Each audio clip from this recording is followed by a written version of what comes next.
Okay, so your interactions with the court, this may not apply to everybody. I mean, some lawyers never see the inside of a courtroom, never have to appear before a judge, but a lot of you will, and there's some things that you need to know. It isn't just about making your appearance before a judge.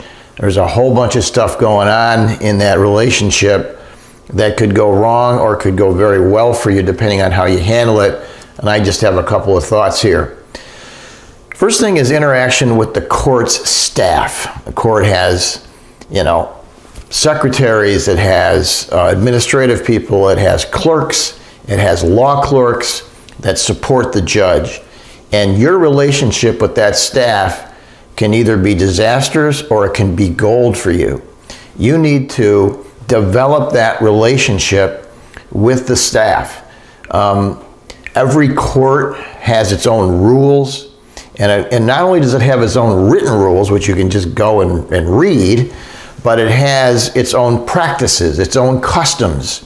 And to the extent that you learn those practices and those customs and the local rules will help you in your relationship with the court. Why is that? First of all, lawyers that come into a court and haven't read the local rules, don't know the customs, and don't know what they're doing, makes the staff of the judge do unnecessary work, and you will not be their favorite person.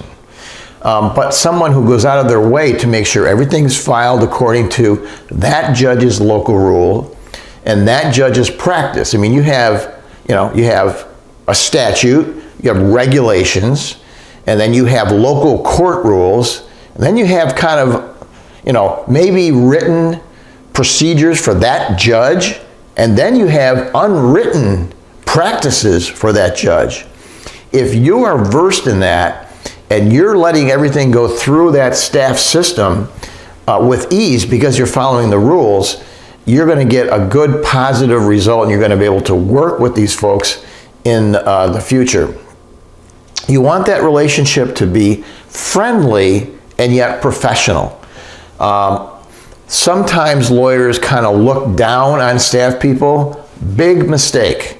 Now, as a person, you shouldn't treat other people like that, but as a professional, you definitely don't want to be condescending or looking down on staff people. If you develop kind of a friendship, a friendly relationship, and also it's very professional, you're going to get favors from the court, not the judge. You're going to get favors from the staff that maybe other lawyers aren't, and you're going to be able to do favors for that particular staff. One of the things we do, we want to know if somebody from a judge's office says, look, when you file these particular motions or whatever it might be, we like that you do this.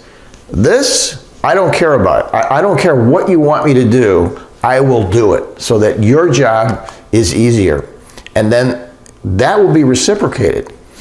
Maybe there's notices that normally go out in a formal way. You might get a phone call. Hey, you just filed something, so I want you to know there's a problem on page 3. I mean, that does happen when you have this relationship with the clerk's office.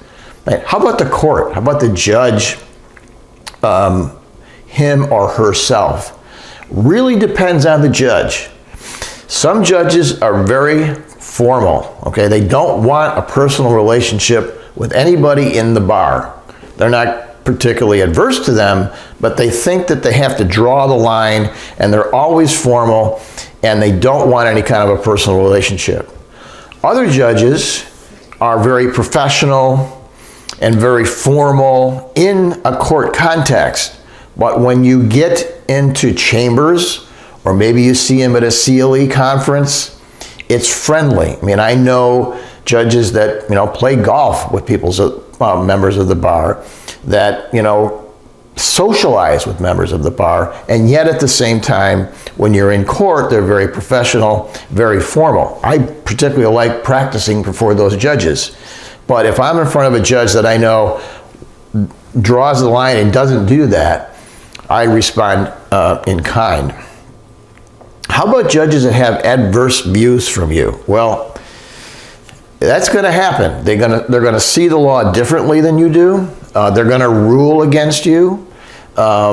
And you cannot take that personally. You cannot show any kind of animosity at their opposing view, even if you feel that they're wrong on the law. And that is going to happen. You're going to get a decision. You're going to say, I cannot believe that she ruled this way.